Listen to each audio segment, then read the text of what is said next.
Latin Americans and undocumented immigration today. I want to end with some general observations about how immigration has changed over the 20th century and into the 21st, and some things to consider about undocumented immigration in the present era. So the source of immigrants to the United States has changed significantly in the last 100 years. In 1900, for example, immigrants from Asia and Latin America made up less than 1.5% of all immigrants entering the country. A century later, they are 26% and 52%, respectively. We are amazed that all these immigrants are coming from Latin America today, and what's more amazing, perhaps, is how all of these millions of people came from places even further away in Europe so long before those who are coming from much closer places to us today. One way to think about this is that the sending regions of immigrants to the U.S. has shifted from one part of the world to others. In 1910, immigrants made up approximately 15% of the U.S. population. Now today we think that immigrants are in fact a much larger proportion of the nation's population, but in 2015 they are about the same, about 14% of the nation's people. So what percentage of all immigrants worldwide does the United States receive? We tend to think that we are the receiving nation for thousands and hundreds of thousands of immigrants from everywhere. But in fact, the U.S. receives less than 1% of all immigrants worldwide. Out of 175 million people who left their home country in 2002, we admitted a little over 1 million. And the INS estimated in that year that an additional 350,000 immigrants came to the U.S. without authorization. Now, another interesting fact to note is that immigration from Mexico has in fact been declining since 2008. So this might change our perceptions about the sending countries and the immigrant flows that the nation's experiencing. So one of the main criticisms against immigration today is about the legal status of these immigrants. Why don't they just get to the back of the line, as some folks say, or immigrate legally? Most of us are not familiar with the process to apply for an immigration visa and how long it actually takes. If you look at the visa bulletin for May 2015, for example, you'll see the schedule of applications that are being processed for visas to enter the United States based on family preference. You'll notice that there's a backlog for most countries, but that 3 countries in particular are separated out: Mexico, India, and China, and the Philippines, actually.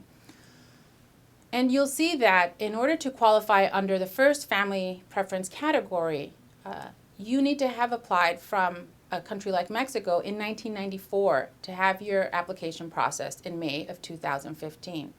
So that gives us a sense of the huge backlog from countries that have the highest demand for immigrant visas and why it takes so long to get that processed. We might think about whether or not someone would be willing to wait for 20 years to get a visa to enter a country legally and to be able to immigrate. The issue of reforming U.S. immigration laws has been one of the most difficult tasks for American lawmakers to tackle, perhaps for a number of important reasons. One thing we might want to consider, for example, is what role undocumented immigrants play in our economy. As some have observed, immigrant workers are replenishing an aging labor market. Think of the baby boomers, for example, many of whom are reaching retirement age. 70% of immigrants arrive in prime working age to the U.S. In other words, we get workers for whom we have not invested in social services, healthcare, or education. And these are people who tend to be younger and who are coming to actually work.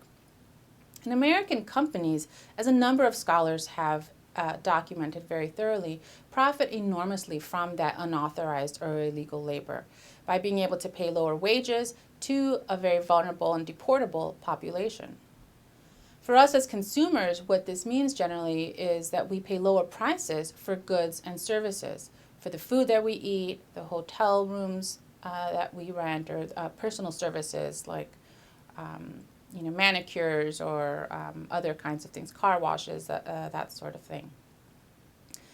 Department of Labor report, in fact, concluded very definitively that migrant laborers in agriculture, for example, actually subsidize the wealth and profits in the agribusiness industry. And so our agriculture in the United States is incredibly dependent upon undocumented labor in our fields and our orchards, and the profits that the industry makes are that type of labor. And perhaps one of the most surprising things that most Americans do not realize is that since 1986 and the changes in our employment verification system, the use of fraudulent or made-up Social Security numbers for undocumented immigrants to be able to work in the United States has resulted in an enormous surplus in the Social Security Administration's earnings suspense file. Undocumented workers have in fact contributed over $600 billion to that earnings suspense file. And we can see how those numbers have grown dramatically in the last 2 decades, from $8 billion in 1991 to approximately $586 billion to 2006. These are contributions that people are making through payroll tax deductions that they likely will not be able to tap into once they reach retirement age. And in general, undocumented immigrants often overpay in other kinds of federal and state taxes to the tune of an estimated $90 to $140 billion per year. One of the interesting things, however, is that in fact, undocumented immigrants do tend to cost more to local governments, and this is a huge point of contention. While undocumented immigrants are paying into federal tax coffers, local governments often complain about the high cost of social services that they must provide to this population. Still, however, undocumented immigrants generally access fewer social welfare programs than citizens. The dilemmas posed by immigration dynamics to the U.S. today are complex and embedded in a variety of historical factors, of which we've covered only a few. One thing we know for certain, however, is that our economic policies and labor demands have contributed to creating the flows of immigrants, especially from Mexico and Latin America, at the same time that our restrictive immigration policies have made this migration unauthorized and thus made it a highly vulnerable and deportable labor force. So one thing we might want to think about is what kinds of interests do different sectors of the U.S. population have in immigration and why?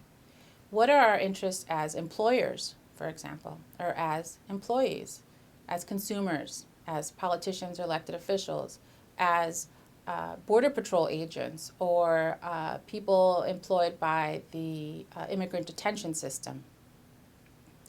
In thinking about policies going forward, we have much to consider if we truly want to change the dynamics we are witnessing today.